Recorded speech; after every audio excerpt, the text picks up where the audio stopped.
మొలకెత్తినవి అవి ఇసుక, దాని తర్వాత దానిలో ఒకటి మామూలుగా చనిపోయిన వ్యక్తుల మీద చల్లే స్ప్రే బాటిల్, అది దాని స్మెల్ వస్తుంది. మీరు కూడా మీడియా వాళ్ళు చూసండి. అది ఇక్కడ చల్లడం జరిగింది. మేము ఏమంటున్నామంటే ఏదైనా ప్రజా తీర్పు మేరకు చూసుకోవాలి తప్పితే ఈ విధంగా చేసి ఈ విధంగా లొంగబాటు కాదు. ఇదంతా చేయడం ఏంటంటే మా ఫ్యామిలీకి ఇతర తర్వాత రేపు ఏం జరిగినా గానీ మా ఫ్యామిలీ పూర్తిగా బాధ్యత వాళ్ళే ఉండాలి.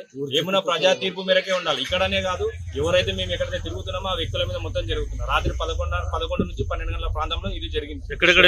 ఇక్కడ మా ఇంటి ముందర ఆల్రెడీ జరిగింది. ఇక్కడ నుంచి ముందర మా ఇంటికి 100 మీటర్ల డిస్టెన్స్ లో అక్కడ కూడా జరిగింది.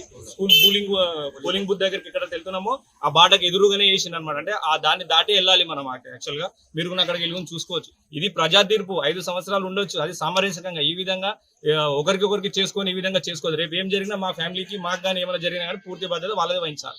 ఈ రోజు ఇంకా చదువుతున్న కాలంలో కూడా వాళ్ళు ఇంకా మూఢనమ్మకాలు అనేది కరెక్ట్ అనేది కాదని మేము చెప్తున్నాం. అది వచ్చి మా ఇంటి ముందర ఆవాలు పిల్లవాళ్ళు తెచ్చి చల్లిండు. అక్కడ సెక్రటరీ వాళ్ళ ఇంటి దగ్గర చల్లిండు. ఇంకెక్కడెక్కడ చల్లిండో ఎక్కడెక్కడ ఏమన్నా జరిగినా రేపు వాళ్ళదే బాధ్యత.